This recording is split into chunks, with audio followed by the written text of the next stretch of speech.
Comment vous allez tout le monde? Ah, c'est bien, vous avez fait du bruit avant même la question, j'aime ça, c'est bon. Et ça fait plaisir d'être là avec vous. Ça fait plaisir de reprendre le micro un petit peu après la semaine passée. Have mercy on me, ok, soyez gentils avec moi parce que ça va être bien, mais ça sera peut-être pas parfait. De toute façon, c'est jamais parfait, c'est ça qu'on aime. J'avais juste envie d'encore faire un gros big up à vous qui avez permis la fête de la semaine passée possible, qui l'avez rendu possible pendant ce Big 15 sur le bateau. Est-ce que vous avez aimé? Je repose juste la question, est-ce que vous avez aimé? Ah, c'est cool. Et il y a quelques... Je sais pas si on a les photos ou on n'en a pas. Oui, on en a quelques-unes, peut-être. On a pris juste quelques photos là, 2-3 personnes. Moi, j'aimerais juste qu'on fasse un gros remerciement. Vous allez voir 2-3 visages, ils sont peut-être pas tous là, mais des gens qui se sont donnés à fond aussi pour rendre cet événement possible. C'est toujours les mêmes, mais on a toujours envie de leur dire merci. Et après, il y a quelques photos des gens qui étaient là, qui étaient sur ce bateau. Enfin, vous avez vu sûrement sur Facebook, il y a plusieurs photos. C'était une magnifique fête. On va se rappeler pour toujours de nos 15 ans, non? On va s'en rappeler.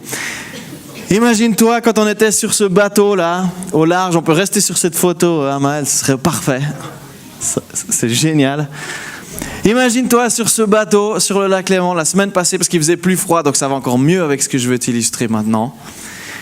Et tout à coup, il y a quelqu'un qui vient et qui te jette dans l'eau froide. Ah, ça calme, hein? Ou alors, il y a d'autres manières de le faire, qui vient vers toi et qui dit « Si tu te jetais dans l'eau froide ». Ou alors, il y avait Florias qui a failli le faire, vraiment à côté de moi, dans un élan de folie. J'ai dit « Ah, tu l'as pas fait, t'aurais trop dû ». Moi, j'aurais kiffé. J'étais en train de me poser la question, c'était assez stylé de jumper depuis ce bateau, bref. Je pouvais pas, on avait la célébration près. Bref, tu t'imagines un peu se jeter dans l'eau froide. Moi, j'aime cette image parce que c'est une expression qu'on utilise pour parler quand quelqu'un nous jette dans l'eau froide. C'est cette expression qu'on a pour dire quand on se fait défier ou quand on se laisse défier ou que des fois on est poussé, des fois c'est nous qu'on veut, des fois on est fortement encouragé. Tu vois, il y a différentes versions.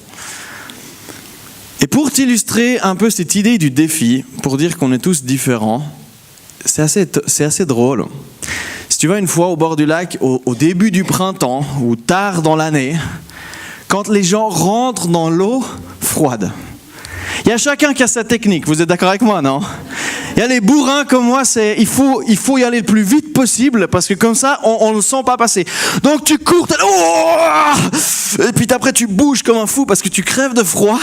Mais il y a un avantage à cette technique, c'est que tu sens pas le passage du maillot de bain, très très très important et très doux, très foireux. Il y en a qui sont un petit peu plus prudents.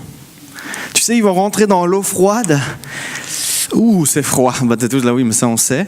Ça nous aide pas toujours, mais des fois c'est important d'être juste sûr dans quoi est-ce qu'on va se lancer. Et puis tu sais, ils mettent un pied, puis ils descendent doucement, puis après ils glissent et ils tombent dedans. Et ils y sont quand même allés aussi vite que celui qui a couru. Il y en a qui vont montrer au monde entier que l'eau est froide. Ah, vous avez déjà vu ça? Ah, elle est froide, hein? Il a encore pas touché l'eau avec le pied. Ah, mais c'est parce qu'il m'a dit de le faire, hein, que je vais le faire. Et puis si j'y arrive, je serai fier de moi et j'espère que vous aussi, vu que vous prenez tout le monde entier à témoin. Il y en a qui savent pas qu'elle est froide, qui se lancent et puis qui se disent « Ah ouais, c'était quand même un peu frais ». Il y a toutes les versions. Et on parle du même thème, on parle du thème d'un défi qui parfois nous fait sortir un peu de notre zone de confort. Alors... moi, j'ai envie de vous dire un passage théologique très très important, une phrase que vous devez garder aujourd'hui. Jésus jeté dans l'eau froide. Et je ne parle pas de l'eau du baptême, je ne parle pas de la phase physique du baptême. C'est intéressant, Jésus il n'a jamais baptisé dans un lac, c'était toujours dans des rivières. Il y a une symbolique là derrière, mais je ne vais pas m'attarder là-dessus.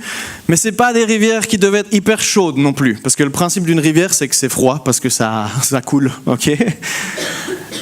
Et je trouve intéressant pourquoi il a choisi de baptiser dans des rivières qui étaient fraîches, qui étaient froides, où il y avait de l'eau qui rend la vie à ton corps moite. Tu sais, quand tu vas à la plage, ceux qui ont eu la chance de se baigner dans des eaux à 28, 29 degrés, ça fait pas d'effet.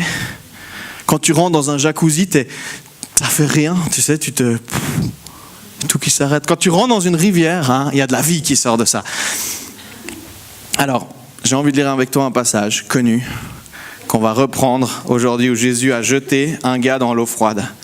Marc 10, 17 à 20. Comme il partait, un homme accourut et se jeta à genoux devant lui, donc devant Jésus, et lui demanda « Bon maître, que dois-je faire pour obtenir la vie éternelle ?» Là, on plonge en profondeur, il y a une question existentielle. Et Jésus lui répond « Pourquoi m'appelles-tu bon ?» T'en as aucune idée. Je sais pas pourquoi il a répondu ça, mais personne n'est bon sinon Dieu seul. Tu connais les commandements, ne connais pas de meurtre, ne connais pas d'adultère, ne commets pas de vol, ne porte pas de faux témoignages. Moi, au niveau, je sais pas comment vous lisez ce verset, mais moi, le meurtre, ça va. L'adultère, c'est bon. De temps en temps, les pensées, il faut quand même se gaffer. Le vol, non, ça joue. J'ai toujours rendu les bonbons quand je les volais au kiosque. Faux témoignage, ça devient un peu plus dur là. Hein? Fait de tort à personne, plus dur. Honore ton père et ta mère, ça dépend de ton père et ta mère. Parce que ça dépend de ton père et ta mère, si c'est facile de les honorer ou pas. C'est une réalité. Mais le fait de tort à personne, moi c'est bon, il me disqualifie. Et là, l'homme riche, on connaît tous la réponse, il lui dit « J'ai appliqué tout ça depuis ma jeunesse. » Moi, le vol, ok, aujourd'hui c'est bon. Mais il y a eu quand même quelques épisodes où, tu sais, lui direct depuis ma jeunesse, depuis que je suis né, parfait, nickel. Moi, des gars comme ça, ils m'énervent. Ils m'énervent. Ouais, je sais tout faire, c'est bon, j'ai tout fait. Et vous connaissez la suite. La réponse de Jésus, connue. Alors, vends tous tes biens, distribue l'argent aux pauvres et suis-moi. Et là, le gars, il se met à pleurer et il part. Ou il est triste en tout cas. Comme il l'a cassé, non ? Hein, on se dit tous ça. Yes! Oh Jésus, t'es tellement stylé. Quand t'arrives démonter des gars comme ça qui arrivent avec toutes leurs prétentions, tu sais, tout ce qu'ils aimeraient, tu sais. Nous, on aimerait savoir défier comme ça, non ? T'as des mecs qui viennent en disant c'est les meilleurs du monde. Toi, t'as envie de trouver juste la phrase remplie de sagesse qui fait pleurer le gars en face. Ça vous fait pas ça, vous ? Non ? Ah, ok. Non, mais tu vois ce que je veux dire. On lit tous ce texte, ou beaucoup, en tout cas d'entre nous. Peut-être il y en a qui ont déjà compris le message que je vais vous dire. C'est ça, si vous n'avez pas ça, mais on aimerait savoir défier comme ça.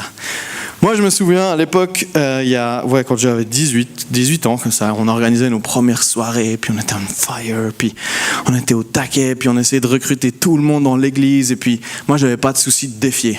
J'avais aucune idée de ce que je faisais, mais j'avais pas de souci de défier.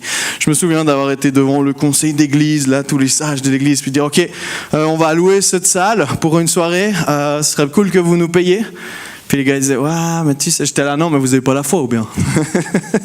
Les gars, ils avaient 60, 70, 80 ans de vie de foi, des gens inspirants. Moi, j'étais là, mais il faut les défier, tu vois, il faut qu'ils continuent d'être défiés. J'avais le feu, quoi. Vers mes parents aussi, je me souviens des fois, quand je revenais du collège de Zurich, je disais, ouais, mais ça, vous avez pas compris, ça, il faut que... Tu sais, et puis tu te retrouves à défier des gens, mais pas comme ça, faudrait pas faire ça. Des adultes, même certains sur leur comportement. Je me souviens avoir organisé quelques events, puis tu as des gens qui disent on va venir vous aider. Ouais, ils venaient pas tellement nous aider, je peux te dire. Et puis après, je disais écoute, est-ce que tu peux juste venir avec moi? J'aimerais bien discuter un petit peu avec toi, s'il te plaît. Puis tu arrives avec 50 ans de vie, puis tu te dis ouais, écoute, voilà, je pense que ce serait important que. J'ai essayé. Ça a marché en l'occurrence, mais je ne referai plus comme ça, parce qu'on apprend.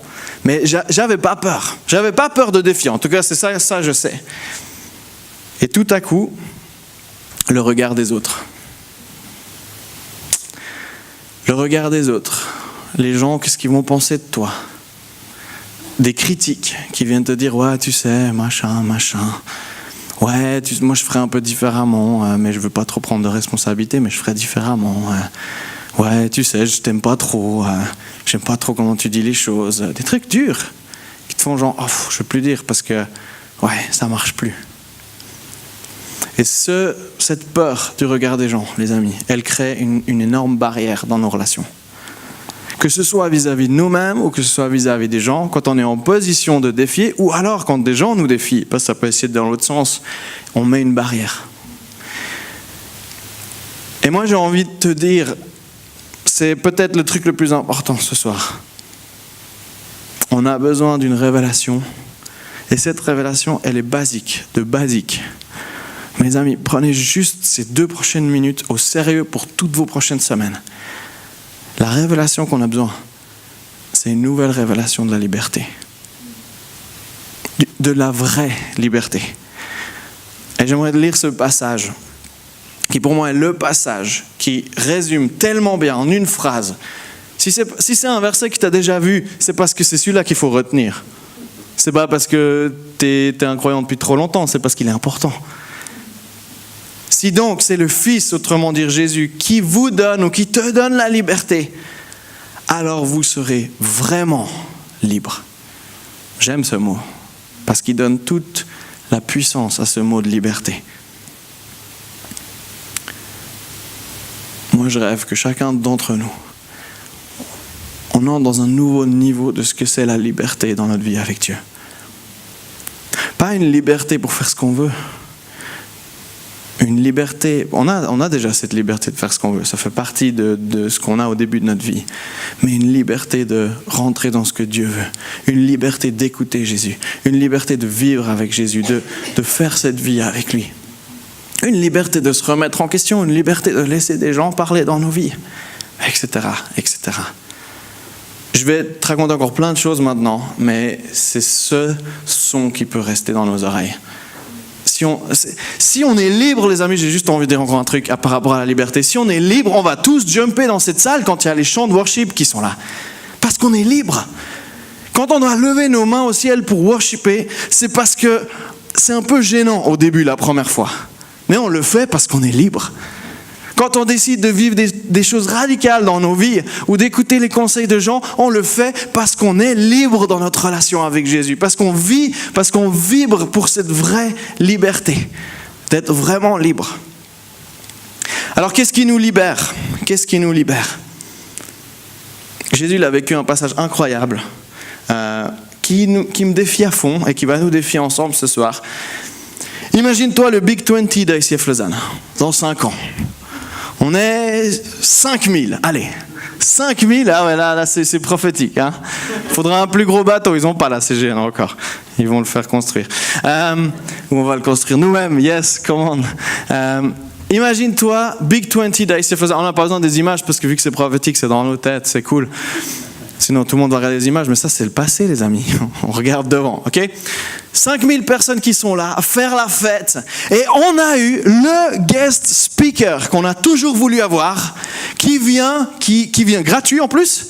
Il a dit je vous fais plaisir les gars, Jésus. Il débarque, c'est une image, hein, ok, vous partez pas en vrille. Mais imagine, c'est ce qui s'est passé dans la Bible, dans l'histoire que je vais te lire. C'est le même setting un petit peu. Il y a Jésus qui est là, ils l'ont eu, il est guest speaker, il va prendre la parole, il va se mettre sur la colline. Dans Jean 6, 51, 53, et il va dire, c'est moi qui suis le pain vivant, descendu du ciel. Si quelqu'un mange de ce pain, donc de moi-même, il vivra éternellement. Le pain que je donnerai pour que le monde vive, c'est mon propre corps. Là, il y a un gros malaise dans la salle. Et il commence à se passer des choses. À ces mots, les Juifs se mirent à discuter vivement entre eux, disant « Comment cet homme pourrait-il nous donner à manger son propre corps ?» Moi, je me serais posé la même question. J'aurais dit « Il est un peu bizarre, lui. » Bon, je trouve toujours qu'il est assez bizarre, enfin, selon ma logique humaine, mais ça, c'est un autre problème. Alors Jésus leur dit « Vraiment ?» Le gars, il insiste. Si vous ne mangez pas de la chair du Fils de l'homme, et si vous ne buvez pas son sang, vous n'aurez point la vie en vous. Tu sais, c'est des textes que tu les lis dans la Bible, des fois tu les lis comme ça, le matin avec ton café.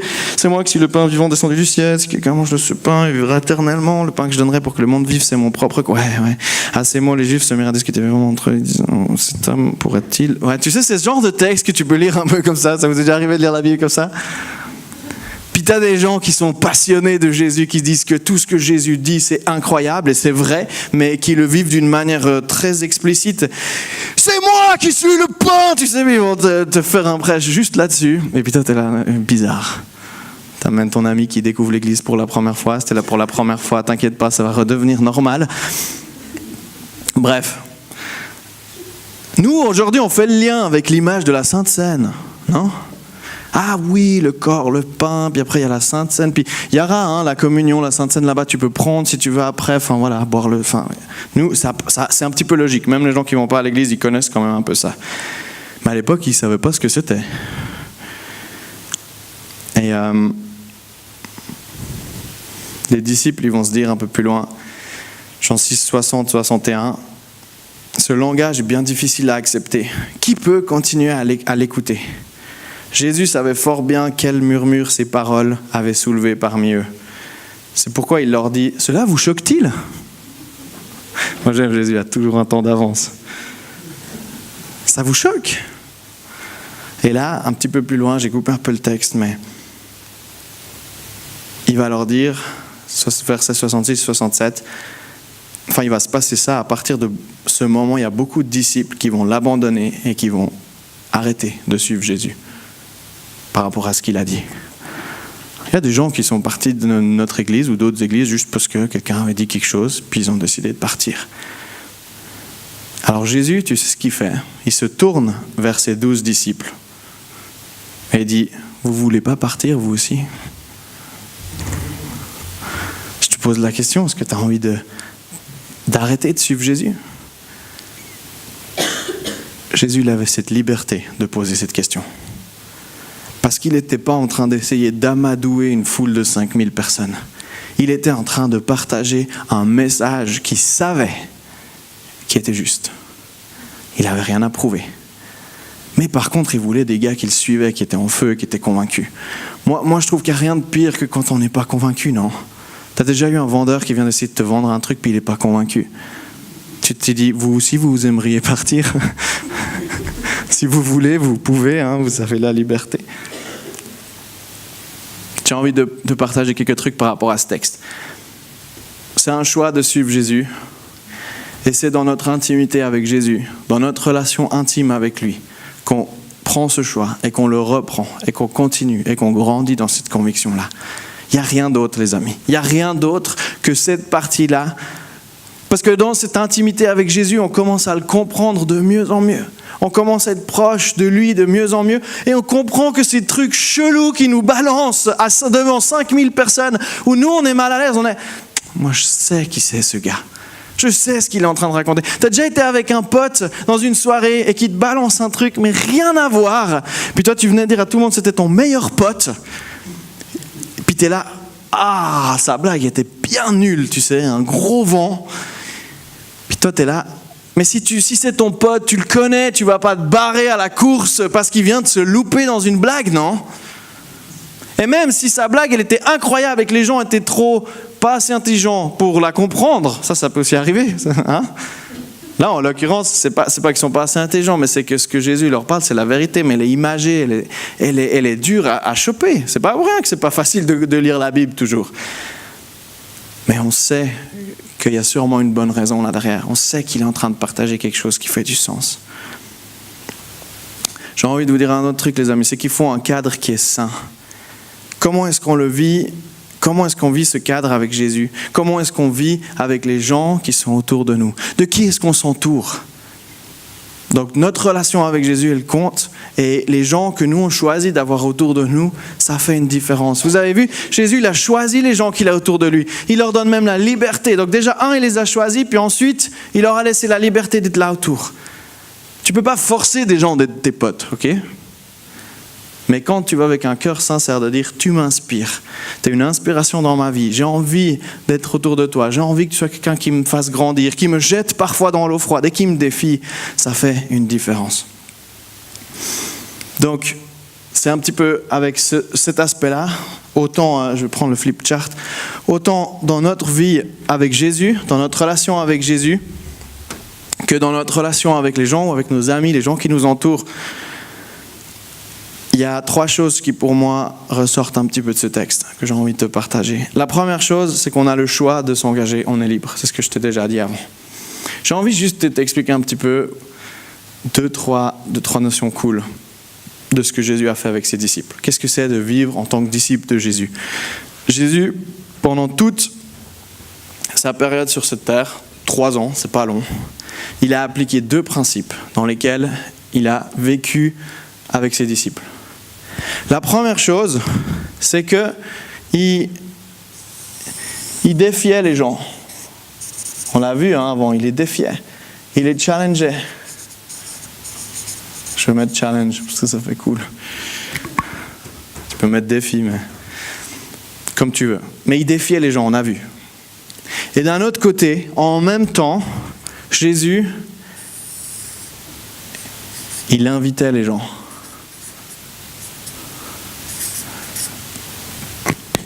Viens, suis-moi. Lâche-toi au filet, tu peux venir avec moi. Suis-moi, j'ai l'aventure, on va aller à l'aventure, on va partir ensemble. Vous voulez revenir avec moi? C'est invitant quand quelqu'un te laisse la liberté de le suivre ou pas, etc., etc. Il y a des dizaines d'exemples dans la Bible où Jésus, dans les évangiles, où Jésus, il a invité les gens. En même temps, il l'invitait. Et en même temps, il défiait. Il y a cet exemple magnifique avec la femme qui était pris en délit d'adultère, où il se met et puis il lui dit « Va ». Il l'invite à partir, il la libère. Et en même temps, il dit « Et ne pêche plus ». Et il mélange ces deux choses d'une manière incroyable.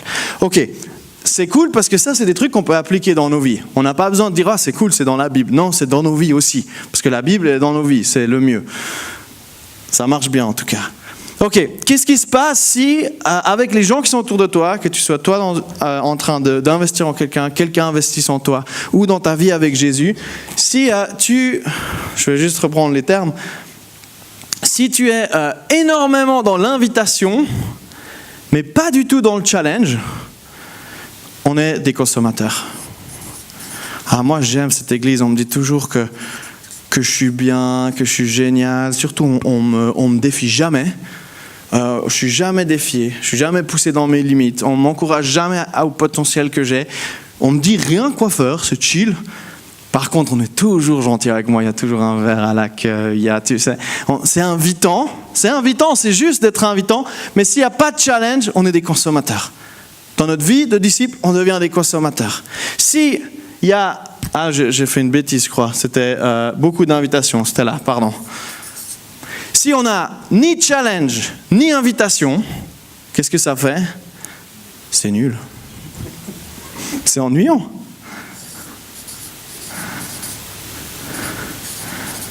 C'est ennuyant. Si on n'est que challengé et pas invité, ça fait quoi ça? C'est le stress.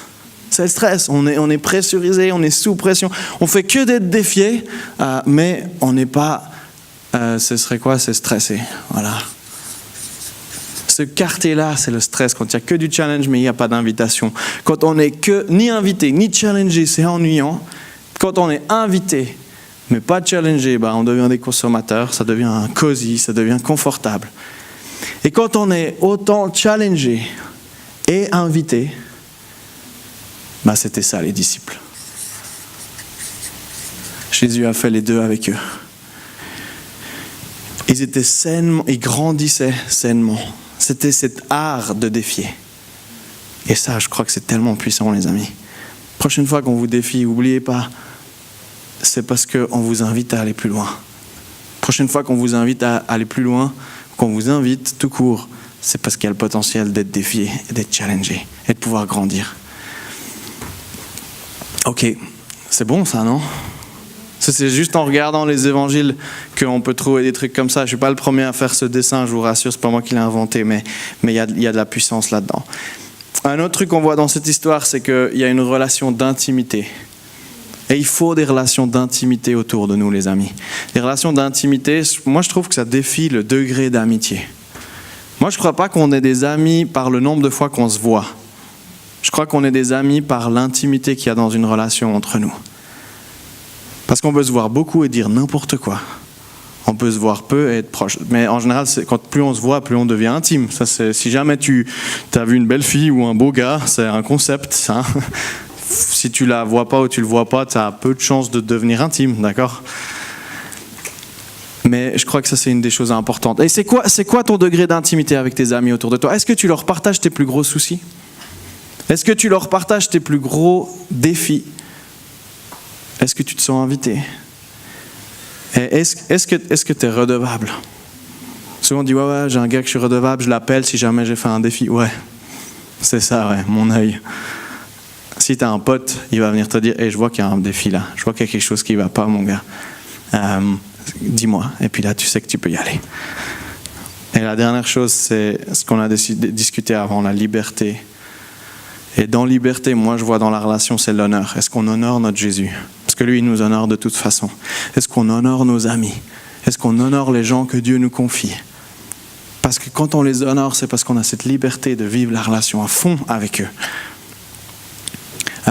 Je vais juste te partager 2-3 histoires rapidement où moi j'ai été jeté dans l'eau froide. Moi je me souviens quand j'ai débarqué à Zurich pour le collège, ils m'ont dit ok on aimerait bien que tu ailles au meeting créatif pour la partie internationale où je servais, et puis tu vas aller là-bas, puis tu vas juste dire un peu tes idées, comment nous on peut faire pour la partie anglophone et tout. J'arrive dans ce meeting, ils parlaient tous suisse-allemand, moi pas.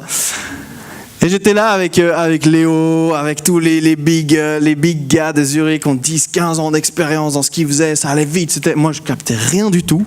Puis ils me disaient, attends, on pense quoi? Ça, je comprenais, mais je savais pas quoi répondre. Et je me souviens, c'était horrible ces moments. Puis je disais, mais moi, je veux plus retourner. S'il te plaît, laisse-moi, c'est horrible. Et puis, en fait, ce que je réalisais, c'est qu'avec le temps, je me suis habitué, je m'y suis fait, j'ai appris à voir comment faire, j'ai appris à l'humilité, j'ai appris à me taire. Oui, ça vous paraît bizarre, mais oui, j'ai appris à me taire. Bon, en même temps, quand tu sais pas la langue, c'est facile. Mais et tu sais, ce qui est fou, c'est que l'autre jour, on discutait avec Léo, il me reparlait encore de ce meeting créatif. Il m'a dit, ouais, moi j'ai vu comment tu as été défié dans ce meeting. Et comment ça fait une différence. Je me disais, waouh, ok, ouais, moi j'aurais mieux fait que tu m'as pas vu. Un peu plus tard, j'avais ce rêve de démarrer une église à Bulle, j'avais ce rêve de pouvoir faire une différence dans ma région. J'étais à fond pour ça, j'avais tout fait pour ça pendant 3, 4, 5 ans. J'avais même emmené des gars qui parlaient pas anglais en Floride, pour voir la Floride et puis l'église là-bas. C'était fun, on s'est bien marré. On avait tout investi pour. Et une fois, je me pose dans le train avec Léo, puis il me dit « Ouais, moi je pense que tu devrais aller à Lausanne, tu devrais reprendre Lausanne dans la période de transition qu'il y avait avec le leadership. » Puis j'étais là « Non, s'il te plaît, non. Je peux pas faire les deux. » Puis il me dit « Ouais, moi je sens vraiment que tu peux faire les deux. » Et du coup, je me suis dit ok, j'ai réfléchi, tu sais, j'ai prié dessus pendant 20 minutes. Et puis, c'était déjà long à l'époque. Non, c'est pas vrai, ça a pris des semaines avant de me dire ok, c'est là ma place. Et puis de là, on va pouvoir démarrer quelque chose. Et je me souviens toujours d'avoir été défié dans ces situations. Et j'ai demandé à Max de faire une vidéo. Parce que souvent, quand quelqu'un a défié quelqu'un, qui lui a défié quelqu'un, ça va défier quelqu'un qui va défier quelqu'un. Et je sais qu'il y a des gens qui ont défié un gars comme Léo, notre pasteur de Zurich, pour qu'il se lance, pour qu'il fasse ce qu'il a fait, pour le jeter dans l'eau froide.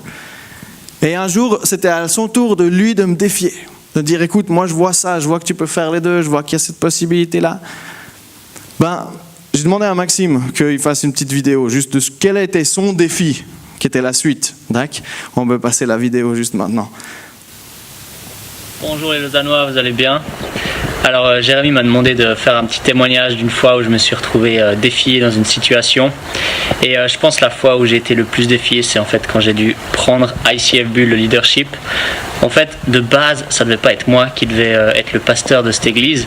Et un jour, on est venu vers moi et on m'a dit, écoute, j'ai reçu de Dieu que je devais aller à Lausanne, donc celui qui devait prendre le leadership. Et je me suis retrouvé dans la situation où, en fait, c'était moi qui allais devoir prendre le lead de ICF Bulle. Et peut-être tu me connais pas très bien, mais moi je suis pas quelqu'un qui a forcément envie de l'idée. Je suis content quand quelqu'un est en dessus de moi, qui prend les décisions et que c'est pas à moi de les prendre. Et du coup en fait je me suis vraiment retrouvé dans une situation avec énormément de stress, avec énormément de choses qui m'ont challengé, où j'ai dû commencer à prêcher, où j'ai commencé à prendre des décisions, à amener une vision, etc. Et c'est toutes des choses que je n'étais pas forcément hyper à l'aise de faire. Et en fait cette situation elle a complètement transformé ma vie. Elle m'a complètement aidé à grandir et à aller de l'avant. Donc je t'encourage aussi, saisis les défis que Dieu y met sur ta vie parce que ça vaut la peine. Yes.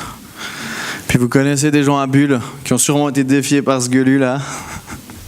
J'en connais plein qui me disent ouais, grâce à Max j'ai hyper grandi, il a pire investi dans ma vie. Et puis maintenant je commence à voir des gens qui ont été défiés par les gens qui ont été défiés par Max. C'est énorme, non ? C'est ça les amis. C'est juste à propos de ça. C'est parce qu'il y a des gars qui touchaient pas le POC, qui ont accepté d'être défiés par Jésus, qui ont accepté l'invitation aussi en même temps, qui se sont lancés, qui ont défié d'autres, qui ont défié d'autres, qui ont défié d'autres, qui ont défié d'autres, et ça s'est multiplié. Et c'est grâce à eux que nous, on est défiés aujourd'hui. Faut pas oublier ça. C'est grâce à eux qu'on est défiés aujourd'hui. Il y en a qui ont payé le prix de leur vie pour ça. Il y en a qui ont morflé toute leur vie. Il y en a qui ont eu des vies géniales. Parce que sinon, c'est un peu... Mais il faut être prêt quand même à payer le prix, c'est important. Parce qu'on ne sait pas ce qui nous attend, mais c'est bon. C'est une réaction en chaîne, le défi. C'est quelque chose qui peut se multiplier puis qui peut aller plus loin. Pour terminer, j'aimerais qu'on revienne à notre jeune homme riche. Notre jeune homme riche qu'on a vu avant, cette histoire que Jésus raconte, nous on s'est dit, ça nous a fait bien rire, il l'a bien cassé, on aimerait bien avoir le même pouvoir, c'est par là que j'ai commencé. Peut-être il y en a qui se sentent rejoints là-dedans. Et j'ai envie de te dire, si c'était toi, cet homme-là, ce jeune homme ou cette jeune femme qui vient... Parce que parfois, ça vous arrive jamais, on pense qu'on fait tout juste, non. Il y a tellement de fois dans nos vies où on est là, moi là, ce domaine-là, c'est bon, je suis en paix, je fais juste. Et puis après, il y a encore quelqu'un qui vient nous dire, ouais, mais tu sais, moi je te challenge là-dessus. Tu dis, non, mais tu sais, on a hyper réfléchi là-dessus, c'est bon. T'inquiète. Mais tu sais, si c'est quelqu'un de confiance, si c'est quelqu'un qui a une autorité dans ta vie que tu lui donnes, parce que tu as la liberté de le faire, ben... Moi, je me dis, des fois, on est peut-être comme ce jeune homme riche, non? Qui se dit, mais tu sais, moi, j'ai tout fait depuis que je suis jeune, pas de souci. Et on se dit, non, mais c'est pas vrai. Mais je crois que cette image-là, elle représente des fois un peu notre fierté. Notre fierté de pas... Mais je crois qu'elle est spécialement bien pour la Suisse romande, cette image-là. Parce qu'on a des fois envie de dire, mais tu sais, t'inquiète, je gère, t'inquiète, je contrôle, t'inquiète, t'as pas besoin de me dire quoi faire, t'inquiète, j'ai pas besoin de toi dans ma vie, t'inquiète, j'ai pas besoin de gens qui peuvent me donner des conseils. Et des fois, on le fait même sans s'en rendre compte. Et je me demande, cette question-là, comment est-ce que nous, on réagirait si Jésus nous défiait ? Comment est-ce que si ce soir, Jésus vient te défier par ce message, par quelque chose qui vient te parler ? Il vient te défier sur quelque chose peut-être que tu n'avais pas envie d'entendre ou entendre, tu aurais eu envie de l'entendre un petit peu différemment. Ou tu ne savais pas que tu devais changer ça. Et Jésus vient te parler ce soir. Comment est-ce qu'on réagirait ? J'ai envie de te lire le verset que je n'ai pas lu avant. Marc 10, 21. Je l'ai juste cité parce qu'on croit qu'on le connaît. Mais ce verset, il commence par Jésus, c'est Marc 10, 21. C'est Jésus posa la première partie. C'est pas grave, je vais la lire. Jésus posa sur cet homme un regard plein d'amour. C'est comme ça qu'il va défier cet homme. Tu crois pas qu'on oublie des fois un petit peu cette partie-là ? On a cette image d'un Jésus qui est un gros clasheur, un gros casseur qui fait des défis incroyablement où tout le monde se sent ridicule après. Non. Jésus posa sur toi. Jésus pose sur toi, sur moi, un regard plein d'amour. Et il lui dit, il te manque une chose, va, vends tout ce que tu possèdes, donne le produit de la vente aux pauvres et tu auras un trésor dans le ciel. On oublie aussi cette partie-là, je n'ai pas cité exprès. Tu auras un trésor dans le ciel. Et il finit son challenge.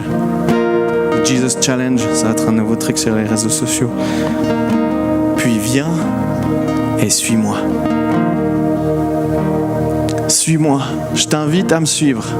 Je t'invite à me suivre, mais ce ne sera pas complet s'il n'y a pas non plus le challenge, s'il n'y a pas non plus le défi. Mais tout ça, les amis, c'est rempli d'un regard d'amour.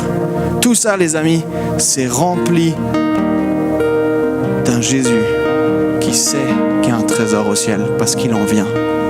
Et qui sait que si on se laisse défier, on va goûter à ce trésor-là. Déjà sur cette terre, déjà aujourd'hui, déjà à partir de ce soir, dans ton job, dans tes relations, dans tes amitiés, dans ton couple, dans ton mariage, dans ta future famille, dans ta sexualité, dans tes finances, dans tout ce que tu peux encore imaginer. Jésus a envie de te défier parce qu'il pose un regard d'amour sur toi et parce qu'il a envie que tu puisses venir avec lui et le suivre. Je vous invite à fermer les yeux maintenant et on va prier.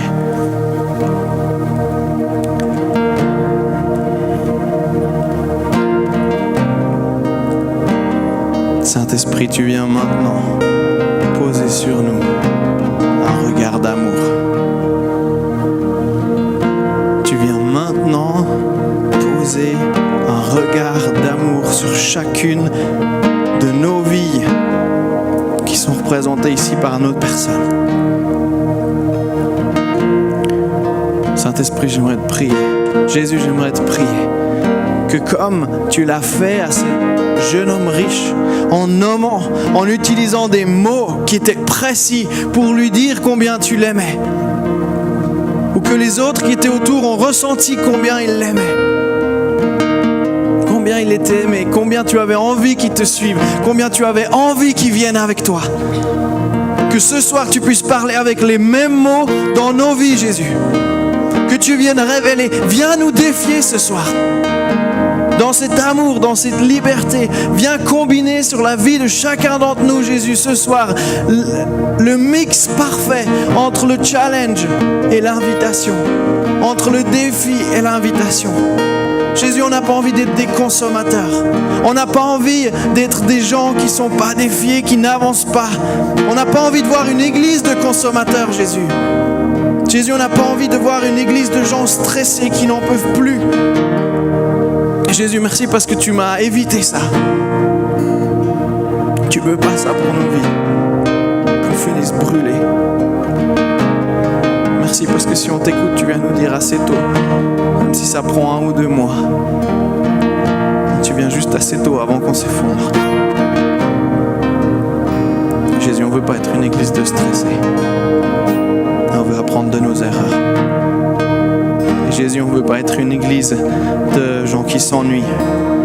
On n'a pas envie d'être des chrétiens ou des disciples qui s'ennuient.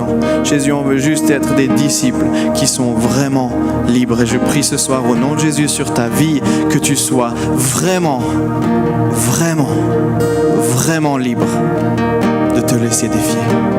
Et je prie ça au nom de Jésus. Amen.